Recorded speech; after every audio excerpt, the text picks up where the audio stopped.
Sir এখানে 4টে balloon আছে, দুটো ওপরে আছে আর দুটো রেডি হচ্ছে। আমার সামনে যে বেলুনটা আছে স্যার, ওতে একটা কাপল আছে আর ওই ছেলেটার কাছে ব্যাকপ্যাক আছে। নজর রাখো ওদের উপরে। কারা কারা আসছে কারা কারা যাচ্ছে সবাইকে ফলো রেখো, ওকে?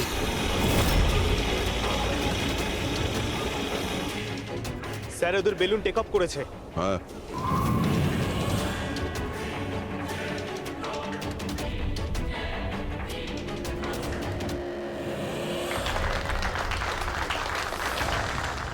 এই দুনিয়াতে টেরোরিজম কেন আছে, এই প্রশ্নটা আমাদের জানা দরকার। আর এই টেরোরিজম তখনই বন্ধ হবে যখন সব দেশ একসাথে ভাই ভাই হয়ে থাকবে। টেরোরিজমকে আমাদেরকে গোড়া থেকে উপরে ফেলতে হবে।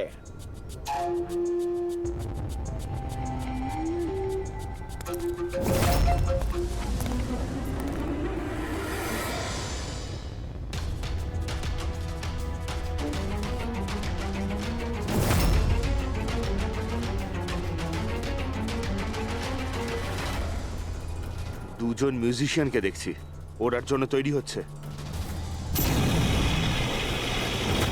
ওদের হাতে গিটারের ব্যাগ আছে। এবার এটা বলা খুবই মুশকিল যে ভেতরে গিটার আছে নাকি গান।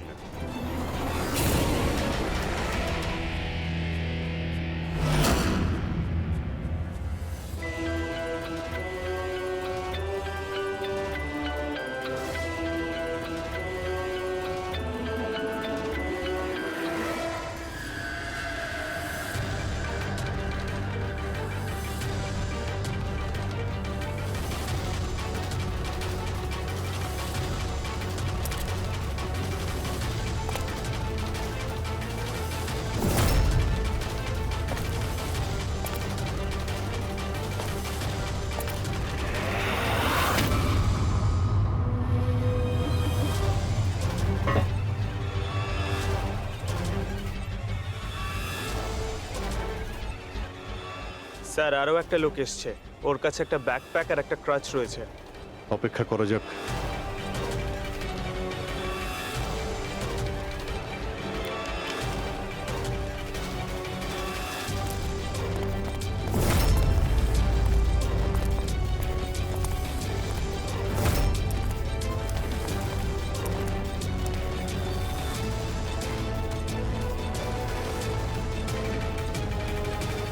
স্যার ক্যামেরা ক্রু এসেছে, ওদের কাছে আবার দুটো ব্যাগ।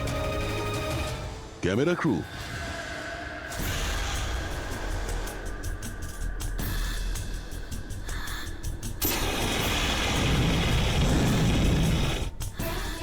ওদের দিক থেকে নজর সরিও না, নজর রাখো ওদের উপরে।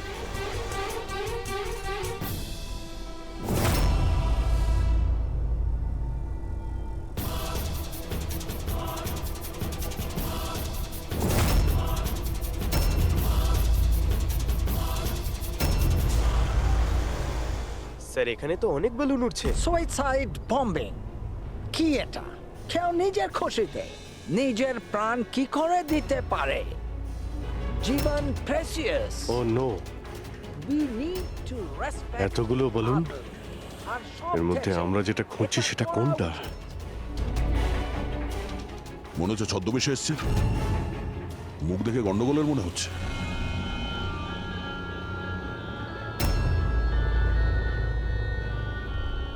দয়া, ওই দুটোর উপর নজর রাখো। আমরা যেন সব সময় একটা কথা মনে রাখি, ওয়ার্ল্ড ওয়ার 1 আর ওয়ার্ল্ড ওয়ার 2। এটা তো গিটার। হচ্ছে কি এখানে? উপরে গিয়ে এরা মিউজিক বাজাবে নাকি? বাকি সমস্ত বেলুন তো চলে গেছে, একটাই আছে। মানে স্যার, খুনি এই বেলুনের মধ্যেই রয়েছে? এরা তো নিজেদের জায়গা থেকে নড়ছে না। Camera crew? স্যার এ কোথায় গায়েব হয়ে গেল?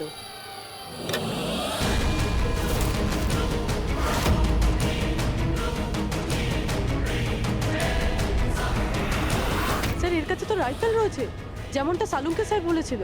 Abhijit,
mister Steve, your life in danger. আপনার জীবনের সংশয় আছে। তাহলে কি করবে? We have a plan. Thank you CIG. যদি আজকে আপনারা ঠিক সময় না আসতেন, আমি বেঁচে থাকতাম না। দেখুন, বিপদ কিন্তু এখনো কাটেনি, ঠিক আছে? এখনো খুনিকে ধরতে পারেনি, সেই জন্য be safe, be careful. Okay. Freddy, Pankaj, ওই বেলুনে নজর রাখো, চোখের বাইরে যেন না যায়। হ্যাঁ স্যার, আমরা বেলুনটাকে ট্র্যাক করছি।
হ্যাঁ পুরবি, গুড জব, কংগ্রাটস। ওরা ধরা পড়েছে মিস্টার অভিজিৎ? হ্যাঁ, খুনি ধরা পড়ে গেছে। Yes, well done. সিআইডি অনেক বছর ধরে এই দেশের সেবা করে চলেছে, আর আজকে আরেকবার আপনারা একটা ভয়ঙ্কর টেররিস্টকে ধরেছেন। আজ আমরা একজনকে ধরেছি, এরপরে পুরো গ্রুপটাকে ধরে ফেলবো। Mister Steve, we are very proud of you. এই সমাজে আপনার মতো মানুষদেরই দরকার, যারা আপনার মতো সাহসী আর সৎ।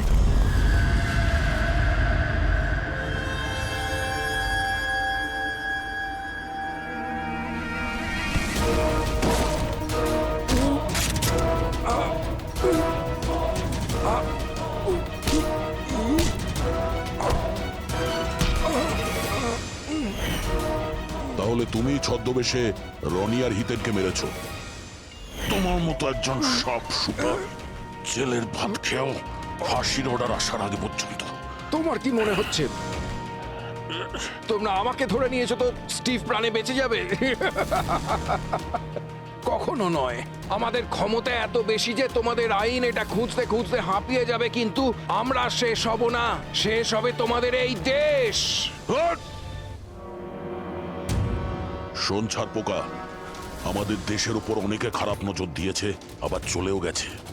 জানিস আমাদের দেশ কত বছর স্বাধীন হয়েছে? ৭৪ বছর। আর এই ৭৪ বছরে আমাদের দেশের জওয়ানরা জানি না কত আতঙ্কবাদীকে মেরেছে। আজ তোর পালা, কাল তোর সঙ্গীদের পালা। আমাদের দেশ থাকবে, খুব ভালোভাবেই থাকবে। আর এই দেশ থেকে যদি কোনো জিনিস চলে যায়, সেটা হলো আতঙ্কবাদ। বুঝেছিস? আতঙ্কবাদ।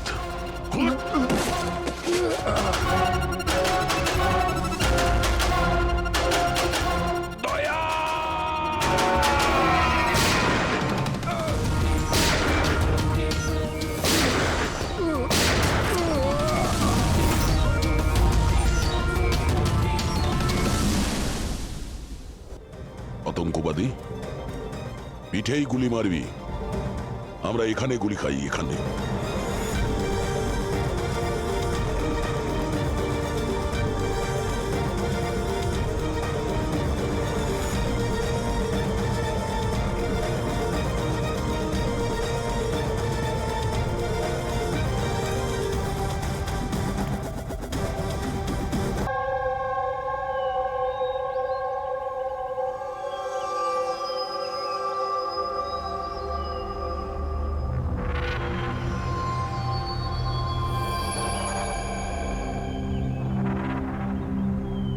চলো ফাইনালি সেই সময়টা এসেই গেল যখন আমি আকাশে পাখির মতো উঠতে পারবো। ইয়েস, আর তোমার ওরা আমি আমার ক্যামেরায় ক্যাপচার করব। কিন্তু মিস্টার মুক্ত পাখি, খোলা আকাশে এত দূরে উড়ে চলে যেও না যে কোথাও হারিয়ে যাও। ডোন্ট ওয়ারি ম্যাডাম, এমনিতেও রনি স্যার যদি আকাশে হারিয়েও যান তাহলেও মাটিতেই ফেরত আসতে হবে। ওড়ার আগেই তুমি আমাকে নিচে আসার কথা বলছো। চলো, হয়ে গেছি তৈরি। All the best.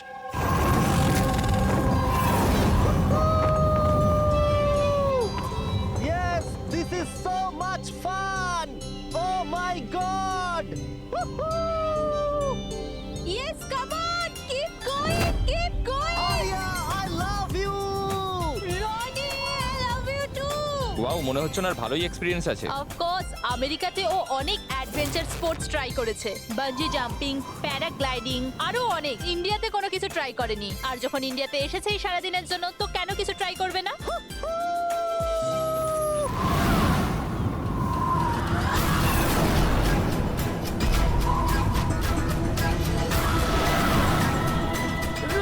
রনির কিছু হয়েছে, জন, রনির কিছু হয়েছে, দেখো।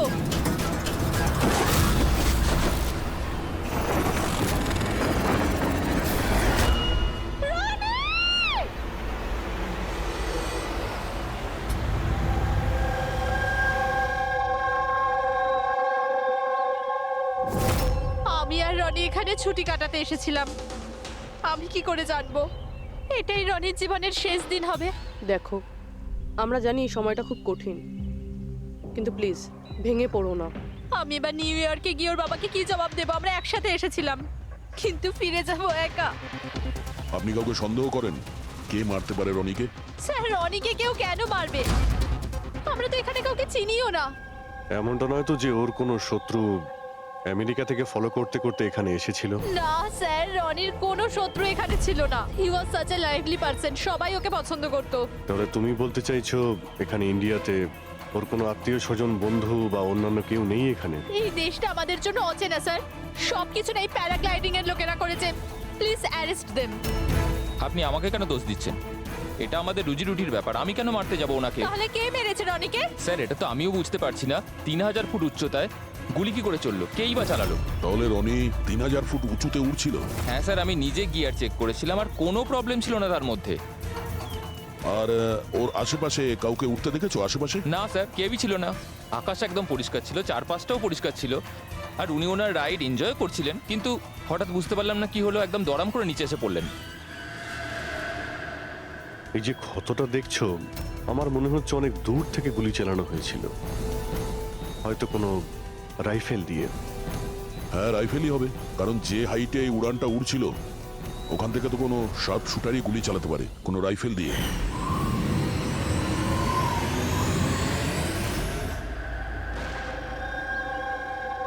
এখানে আশেপাশে কাউকে বন্দুক বা রাইফেল নিয়ে দেখেছিলে কাউকে? এখানে বন্দুক আনা অ্যালাউ নয় স্যার। আপনি আসল বন্দুকের কথা বলছেন স্যার? পুজোর ক্যাপ বন্দুক ফাটানোরও অনুমতি নেই। আপনারা কাউকে দেখেছেন এখানে? না ম্যাম, না তো। না না ম্যাম। আচ্ছা আলিয়া, আপনি যখন এখানে এলেন রনির সাথে, আপনার কাউকে সন্দেহ হয়েছিল? মানে কেউ আপনাদের ফলো করছে, এমন কোনো লোক যে গন্ডগোলের মনে হচ্ছে? না স্যার, এরকম তো কেউ ছিল না। তাহলে কি গুলি আকাশ থেকে চলেছিল নাকি? স্যার, আমি তো বললাম রনি স্যারের আশপাশে তো কেউই উড়ছিল না, তাহলে আকাশ থেকে গুলি চালালো কে? হ্যাঁ স্যার, আকাশে কেউ ছিল না। আপনি চাইলে এই ফুটেজগুলো চেক করতে পারেন, এখানে কেউ নেই ওর সাথে।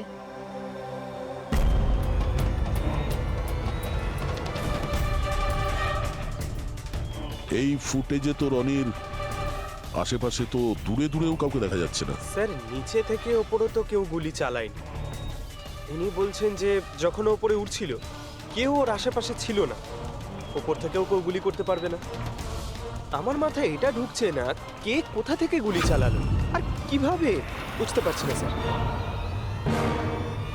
অদ্ভুত ব্যাপার তো, ওর কোনো শত্রু নেই, তাহলে ওকে খুন করার জন্য এরকম প্ল্যানিং কে করতে পারে? কেসটা খুব জটিল মনে হচ্ছে। কোনো বাঁকা লোককেই এখানে পাঠিয়ে দিই, বাঁকা প্রমাণ, হয়তো সে কিছু পেতে পারে।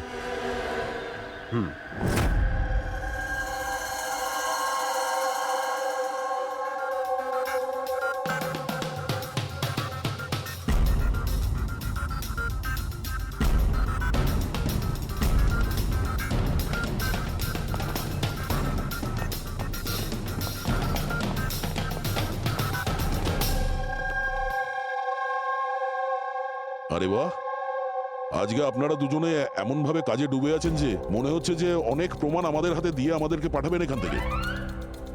অনেকগুলো প্রমাণ, হ্যাঁ, আর যদি একটাও না পাওয়া যেত? সোজা করে বলো না, কোনো প্রমাণ পাওনি, খুঁজে দেখোনি? ডক্টর সালুকে ওই গুলির ব্যাপারে কিছু জানতে পারেননি? আপাতত এইটুকু জানতে পেরেছি ভাই, ওপর থেকে কোনো ইউএফও গুলি চালিয়েছে। শালুকে তুমি না কোনোদিনই সোজাসুজি করে কথা বললে না। আরে এটা কি, এটা বোঝাও, আমাকে বোঝানোর জন্য এরকম করেছো? হ্যাঁ, বলো। এ দেখো বস, রনি মাটি থেকে 3000 ফুট উঁচুতে উঠছিল, আর ওর গুলিটা লেগেছে তার ওপর থেকে প্রায় 1000 ফুট উঁচু থেকে, আর এই গুলিটা 60 ডিগ্রি অ্যাঙ্গেলে এসে গায়ে লেগেছে। আমার তো ভেবেই কেমন যেন মাথাটা ঘুরছে। আকাশের উপর থেকে কে গুলি চালাতে পারে ওর উপর? এটা কিভাবে সম্ভব? এখনো হয়নি, আরো বাকি আছে বস। এই গুলিটা প্রায় 3 কিলোমিটার দূর থেকে ছোড়া হয়েছে। ভারী অবাক কাণ্ড, তাই না দয়া? 3 কিলোমিটার দূর থেকে গুলি চালানো হয়েছে। 60 ডিগ্রি অ্যাঙ্গেলে রনির গলার ভেতর ঢুকে যায় আড়াআড়ি। তার মানে রাইফেলটা খুব পাওয়ারফুল ছিল মনে হয়। একদম ঠিক বস, রাইফেলটাও পাওয়ারফুল ছিল, আর গুলি যে চালিয়েছে তারও হাতটা পাকা। এত উঁচুতে হাওয়া খুব জোরে প্রবাহিত হয়, আর টেম্পারেচারও কম বেশি হতে থাকে, তবুও লক্ষ্যটা মিস করেনি, একদম নির্ভুল পয়েন্টে গিয়ে লেগেছে। গুলি যে চালিয়েছিল খুব পাকা খেলোয়াড়, ডক্টর, সব শুটার। একদম। আর এইরকম শার্প শুটার সহজে তো পাওয়া যায় না যে এই কাজটা করে দেবে। কিন্তু স্যার, আমরা সমস্ত ভিডিও দেখেছি। যখন রনি আকাশে ছিল তখন ওর আশেপাশে কোনো প্যারাসুট বা চপার ছিল না স্যার, আকাশ একদম পরিষ্কার ছিল। সেটাই তো বুঝতে পারছি না যে ওই কিলার কোথা থেকে গুলিটা চালিয়েছিল, অথচ আকাশটা পরিষ্কার ছিল। ও কি মেঘের আড়ালে লুকিয়েছিল? আর স্যার ওই গুলিটার থেকে কি জানতে পারলাম? কিচ্ছু পাওয়া যায়নি পুরবি। আমি ব্যালিস্টিক ডিপার্টমেন্টের পুরো ডেটা চেক করেছি, এরকম গুলির তো কোনো রেকর্ডই নেই। স্যার, এই গুলিটা নিশ্চয়ই কাস্টমে বানানো হয়েছে। হ্যাঁ, নিজের মতন গুলিটা বানিয়েছিল। এমন গুলি যেটা 3 কিলোমিটার দূর থেকে চালানো যায় আর সোজা গিয়ে টার্গেটে হিট করে। আর স্যার, এই গুলিটা যখন এত শক্তিশালী, তো এর রাইফেলটাও বেশ স্পেশাল হবে। হ্যাঁ, এক কাজ করা যাক, গুলিটাকে ব্যালিস্টিক ডিপার্টমেন্টে যাচাইয়ের জন্য পাঠাই, দেখি কি রিপোর্ট আসে। আর সে যেই হোক, এত উপরে চলে গিয়েছিল খুন করার জন্যে, এবার ওকে তো মাটিতে নামতেই হবে।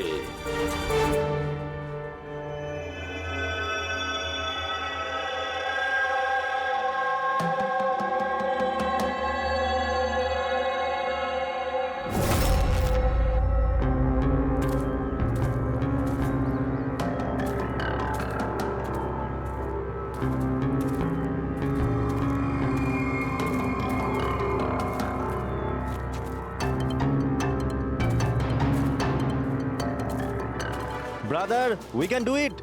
আরে ইয়ার গুরু, আর চলতে পারবো না, খুব হাঁপিয়ে গেছি আমি। ব্যাস নবীন, আর বেশি দূর নয়, 3000 ফিট চড়ে ফেলেছি, পাশেই আছে। We can do it, come on.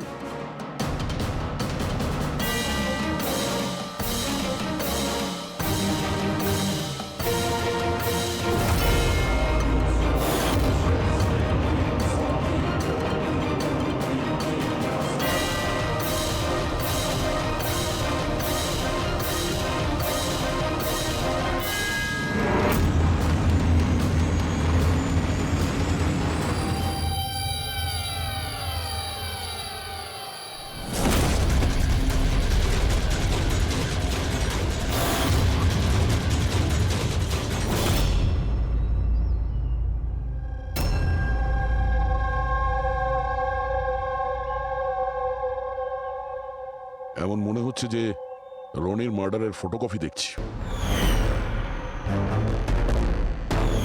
3000 fit উপরে ঠিক ওরকমই গুলি মেরেছে, মাথার পেছনে।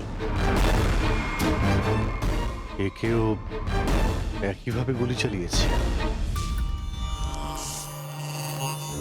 আচ্ছা, তোমরা যখন ট্রেকিং করছিলে, এই হিতেনের পিছনে কেউ কি ছিল? না স্যার, হিতেনই সবার পিছনে ছিল স্যার। স্যার, এই দেখুন ফুটেজ। স্যার, স্যার এটা ওই জায়গায় যেখানে এই সব কিছু হয়েছে। অদ্ভুত তো, পিছনে তো খোলা আকাশ রয়েছে, এমন কোনো জায়গা নেই যেখান থেকে গুলি করা যায়। তাহলে ওর গুলি লাগলো কি করে? দুটো কেসেই ধরা যাচ্ছে না যে গুলি কোথা থেকে চলেছে। স্যার একদম ঠিক বলছেন। আকাশ থেকে কোনো কাক বা পায়রা কি করে গুলি চালায়? এই গুলিটা চালালো কে? আর এই দুটো গুলি 24 ঘন্টার মধ্যেই চলেছে। আমার মনে হয় এই দুটো কেসের মধ্যে কোনো না কোনো কানেকশন আছে। আচ্ছা, এই হিতেন কি কাজ করতো? স্যার ও কলেজ স্টুডেন্ট ছিল স্যার, মুম্বাই গ্র্যাজুয়েশন করতে এসেছিল স্যার। ট্রেকিং এর অনেক শখ ছিল ওর। অভিজিৎ, বুঝতে পারছি না যে কেউ একজন কলেজ স্টুডেন্টকে মারার জন্য এত প্ল্যান করবে কেন। সেটাই তো, প্রথমে রনি আর এখনই হিতেন। তবে আকাশ থেকে তৃতীয় গুলিতে অন্য কেউ মারা যাওয়ার আগে এই খুনিকে ধরতেই হবে খুব তাড়াতাড়ি। গত 24 ঘন্টায় দুটো খুন হয়েছে, দুটোই যুবক, আর দুজনকে মারার পদ্ধতিও অদ্ভুত। অদৃশ্য খুনি। স্যার দুজনেরই মৃত্যু হয়েছে অ্যাডভেঞ্চার স্পোর্টস করতে গিয়ে। মাটি থেকে 1000 ফুট ওপরে মেরেছে স্যার। কিন্তু স্যার ভাবার বিষয় এটাই যে খুনি এই অ্যাডভেঞ্চার স্পোর্টের সময়টাই কেন বাঁচলো এদেরকে মারার জন্য? ও তো ওদের যে কোনো সময় মারতে পারতো। এত লম্বা প্ল্যান দুটো বাচ্চাকে মারার জন্য? শুধু প্ল্যানিংটাই বড় ছিল না দা, গানটাও বড় ছিল। এই যে এইরকম। এটা কি রাইফেল স্যার? এটা হলো PX-65 রাশিয়ান গান। এটা লং রেঞ্জ। এইরকম বন্দুক দিয়ে মারা হয়েছে। ডক্টর সালুকে, এই বন্দুকটা দিয়ে 3 কিলোমিটার দূরে টার্গেটে কি হিট করা যায়? হ্যাঁ ফ্রেডি, শুটিং রেঞ্জে আমি এটা ট্রাই করে দেখেছি। এর রেঞ্জ 3 কিলোমিটারের বেশি আছে। এরকম বন্দুক তো হয় মিলিটারিদের কাছে থাকবে, আর না হলে উগ্রপন্থীদের কাছে। ঠিক বলেছো বস। আর সেই জন্য আমার মনে হয় এটা শুধুমাত্র মার্ডারের ব্যাপার নয়, বড় ধরনের অপরাধ হতে চলেছে, লার্জ স্কেলে। স্যার একটা কাজ করো, দিল্লিতে যাও আর ইন্টেলিজেন্স ব্যুরো থেকে খোঁজ নাও যে এরকম বন্দুক কাদের হাতে থাকতে পারে আর সেটা কিভাবে।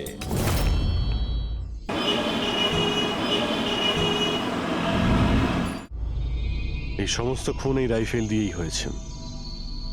আর আপনারা তো জানেনই, এরকম হাই প্রোফাইল রাইফেল তো সবার কাছে থাকে না। আপনি একদম ঠিক বলছেন স্যার। আর যেটা আমাদের দেখা দরকার সেটা হলো এই রাইফেলটা যদি কেউ কিনতেও চায় তাহলে কিনতে পারবে না। এটা একটা কিংবা দুটো পিসে বিক্রি হয় না, বড় অ্যালটমেন্ট হয় এগুলোর। তাহলে কয়েক বছর আগে যে আতঙ্কবাদী হামলা হয়েছিল তার মধ্যে এই ধরনের রাইফেল ইউজ হয়েছিল? হ্যাঁ স্যার।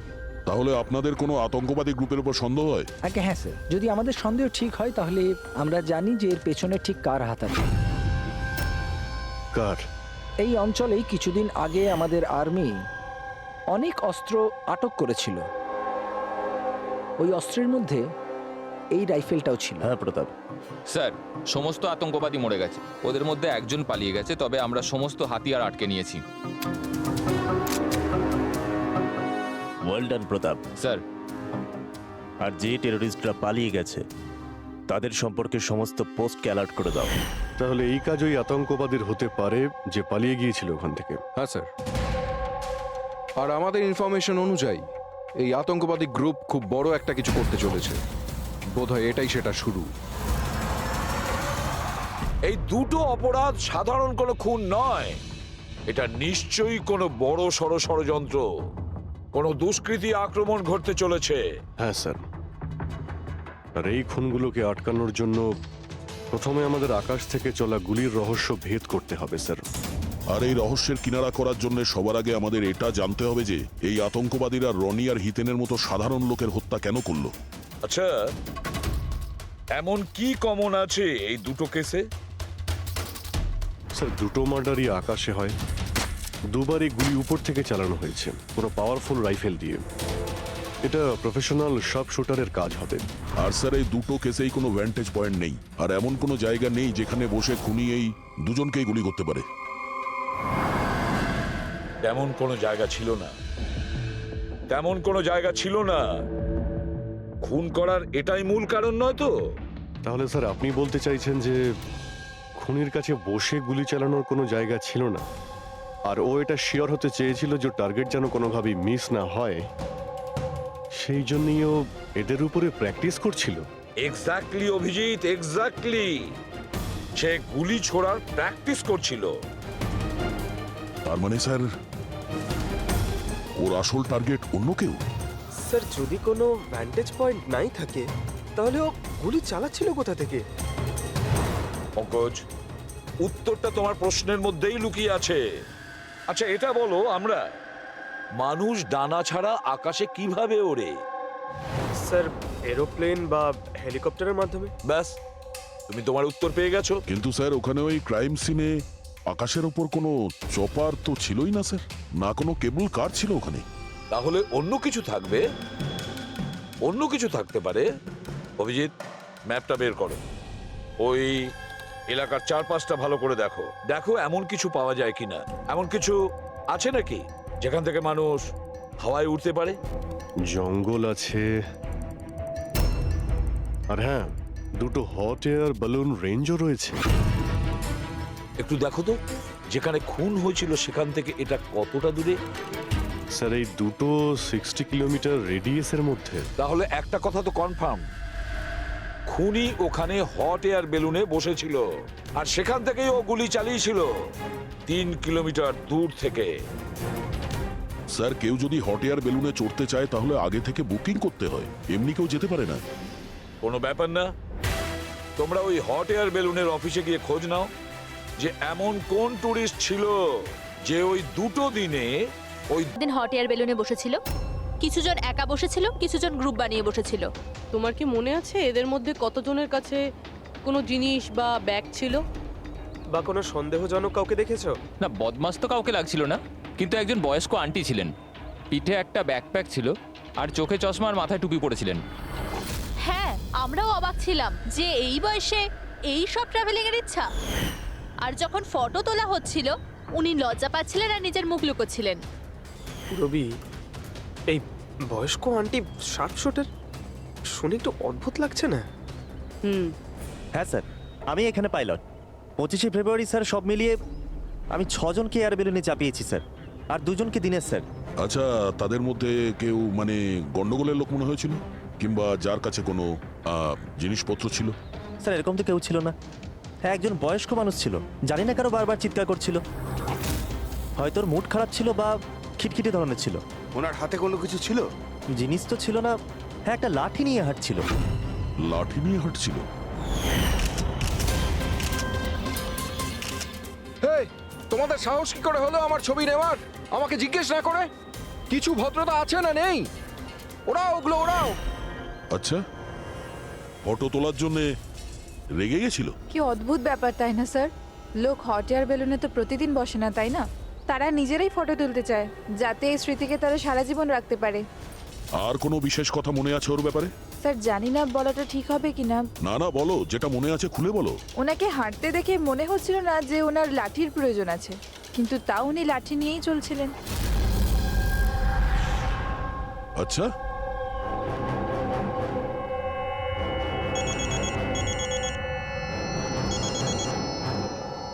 হ্যাঁ স্যার। কিছু জানতে পারলে? স্যার এখানে একজন বয়স্ক মহিলা এসেছিল আর তার হাতে একটা ব্যাকপ্যাকও ছিল। আর হ্যাঁ, ওই মহিলা ছবিও তুলতে চাইছিল না। আচ্ছা, এখানেও একজন বুড়ো লোক এসেছিল হট এয়ার বেলুনে চড়তে লাঠি নিয়ে, আর তারও ফটো তোলায় আপত্তি ছিল। স্যার এই বয়স্ক মহিলা আর বয়স্ক লোক একই ব্যক্তি নয় তো? ওই শার্প শুটার, ওর ব্যাগে আর ওর লাঠিতে ওই রাইফেলটা ছিল যা দিয়ে খুন করেছে। আর স্যার দুদিনই এ একাই ওপরে গিয়েছিল, কারণ যদি অন্য টুরিস্টের সাথে যেত তাহলে রাইফেল সেট করতে আর টার্গেট সেট করতে প্রবলেম হয়ে যেত। না পুরবি, আমার মনে হচ্ছে একলা যায়নি। মানে মানে ওই হট এয়ার বেলুন চালানো আর সঙ্গে এই রাইফেলটা চালানো, দুটো কাজ একসঙ্গে করা মুশকিল। ওই হট এয়ার বেলুনের পাইলটও ছিল সঙ্গে। মানে স্যার এই অপরাধে পাইলটও যুক্ত? একটা কাজ করো, ওই পাইলটটাকে ধরো তাড়াতাড়ি। ওই দিন ওই বয়স্ক মহিলাকে বেলুনে উপরে কে নিয়ে গিয়েছিল? পাইলট কে ছিল? সঞ্জীব ছিল। এই পালাবি না, দাঁড়া দাঁড়া দাঁড়া। না আমাকে মারতে পারবে না ওকে। এই এই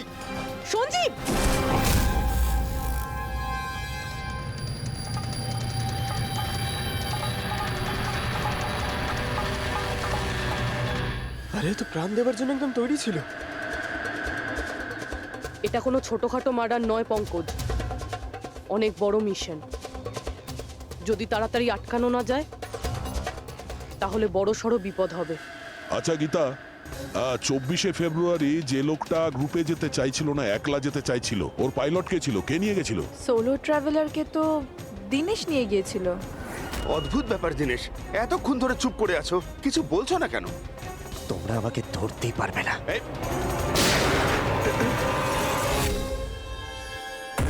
এখন যমরাজ তোকে অ্যাপয়েন্টমেন্ট দেওয়ার মুডে নেই। যতক্ষণ না আমাদের প্রশ্নের উত্তর আমরা পাবো, তোকে বেঁচে থাকতে হবে। চল। মারো, যত পারো মেনে নাও, আমার কিচ্ছু যায় আসে না। আর তাছাড়া তোমাদের এই আইনের কমজোরি থাপ্পড়ে এত শক্তি নেই যে আমার অপরাধের মজবুত হাড়কে গলাতে পারবে, বুঝলে? তোমার ওপর যদি টর্চার করতেই হতো তাহলে ওর জন্য তো 2 মিনিটের কাজ আমাদের কাছে। কিন্তু তারপর মনে পড়ে তোমার পরিবারের কথা, তোমার বোন। পরের মাসে ওর বিয়ে না? কেমন লাগবে ওর যে ওর বিয়ে হচ্ছে আর বিয়ের পরে ওর ভাই এই পৃথিবীতে নেই? হ্যাঁ, আর তোমার মা প্রত্যেক মাসে খরচার জন্য টাকা পয়সা পাঠাও না? তোমার মৃত্যুর পর কে খেয়াল রাখবে তার? কিছু ভেবেছো এ ব্যাপারে? হ্যাঁ, না। চলো, এখনো সুযোগ আছে। রাজ সাক্ষী হয়ে যাও। কথা দিচ্ছি তুমি জেলে যাওয়ার পরে তোমার মায়ের খেয়াল আমরা রাখবো। সত্যি? মানে পুরো খেয়াল রাখবে? পুরো খেয়াল? হ্যাঁ, তোমার মায়ের পুরো খেয়াল রাখা হবে। তুমি শুধু এটা বলো কার জন্য কাজ করো। তোমার বসের নাম কি? বলে দেবো? সত্যি বলে দেবো? হ্যাঁ বলো। আমি যার জন্য কাজ করি না, যে আমার বস স্যার, তার নাম হলো এসিপি প্রদ্যুম্ন।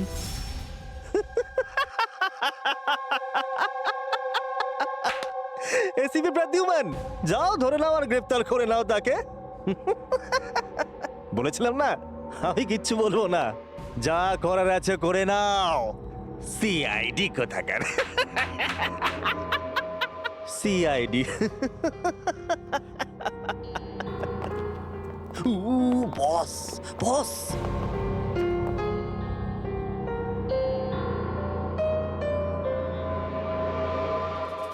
কোনো ব্যাপার না, কিচ্ছু বলতে হবে না।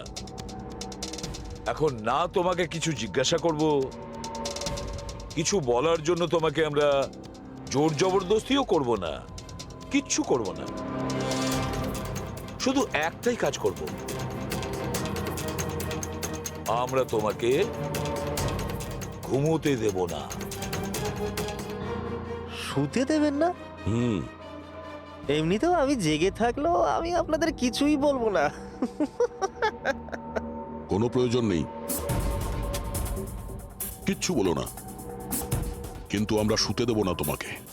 ওকে ভাই দয়া, আমি এটা শুনেছিলাম যে মানুষ কোনো কিছু না খেয়ে অনেক দিন সার্ভাইভ করতে পারে, কিন্তু না ঘুমিয়ে কত কষ্ট হবে এই বেচারার। তোর বাঁচাটা খুবই মুশকিল, আমি এসব দেখতে পারবো না।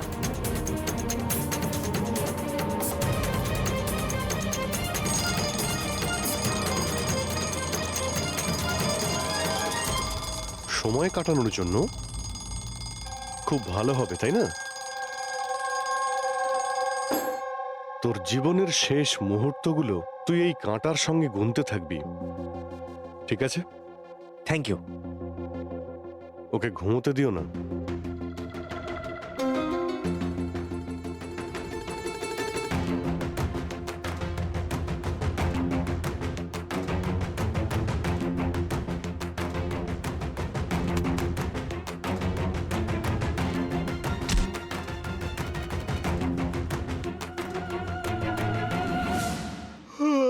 ফ্রেডি স্যার, আরে কোথায় আছেন আপনি?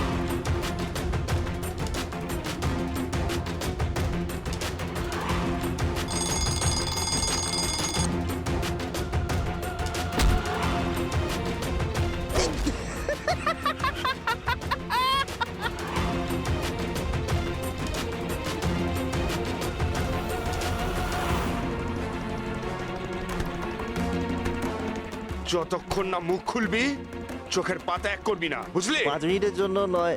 চল। না 1 মিনিট 1 মিনিট তো শুতে দাও। 1 সেকেন্ড, শোবো না একদম, শোবো না একদম। এই, শোবো না আমি।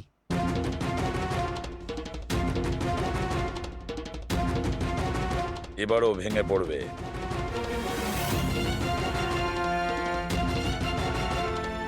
সবকিছু বলতে বাধ্য হবে।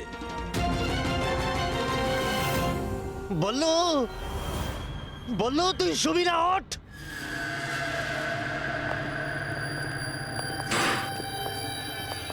এই ঘুমোতে চাস? আরে ওকে একটু ঘুমোতে দাও। কি প্রবলেম তোমাদের? ঠিক আছে, তোমাকে ঘুমোতে দেবো আমরা। আগে বলো যে তোমাদের গ্রুপের প্ল্যানটা কি? এই, বলছি,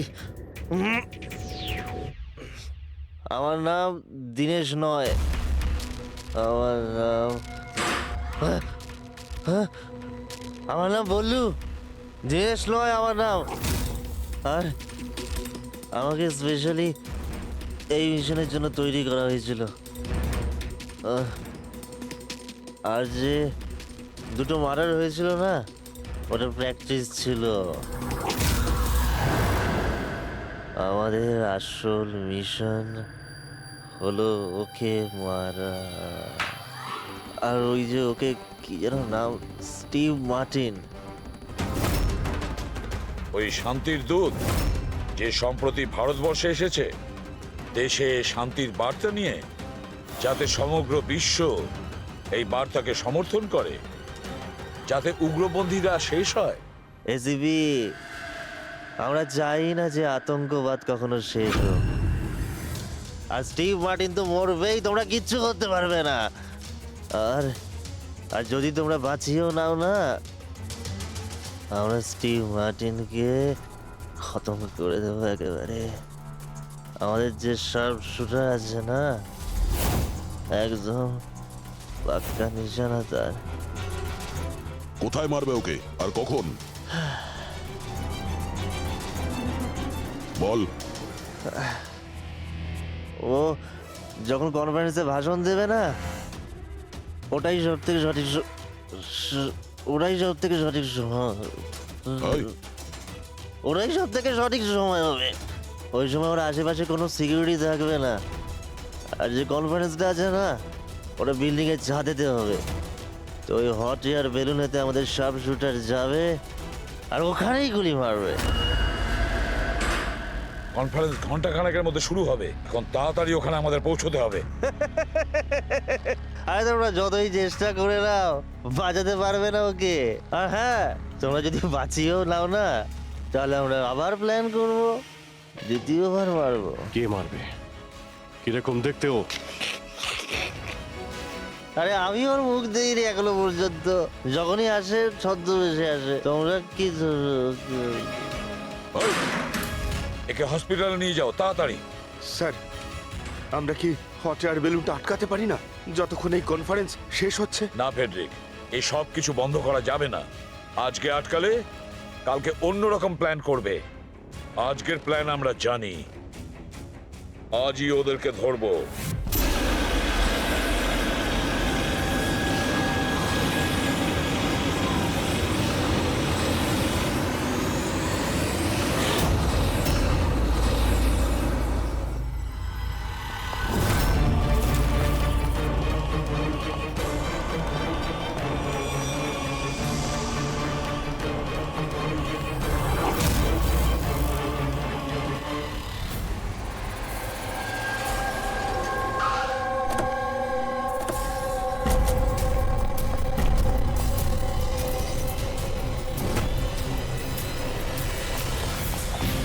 সিআইডি। মিস্টার স্টিভ মার্টিন কোথায়? ওপরে কনফারেন্স রুমে।